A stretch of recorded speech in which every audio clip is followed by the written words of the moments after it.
আসসালামু আলাইকুম। আজ চৌঠা অগ্রহায়ণ, গায়ে গরম কাপড়, কুয়াশাচ্ছন্ন পরিবেশ এবং খেজুর গাছের নালি বেয়ে টপ টপ করে ঝরে পড়া রস আমাদেরকে জানান দিচ্ছে যে শীত এসে গেছে। দর্শক, শীত যখন এসে গেছে তখন কিন্তু পিঠাপুলি খাওয়ার একটা উৎসব শুরু হয়ে যায় বাংলার ঘরে ঘরে।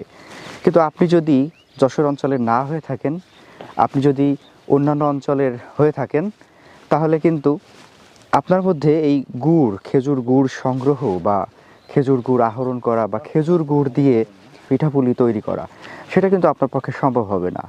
তো এই কারণে আমাদের ছুটে আসা আজকে হচ্ছে যশোরের সেই খেজুরের রসের প্রসিদ্ধ এলাকা, যশোরের যশ খেজুরের রস যে এলাকাতে নিয়ে বলা হয়, সেই এলাকাতে আজকে আমরা রয়েছি হচ্ছে যশোরের খাজুরায়।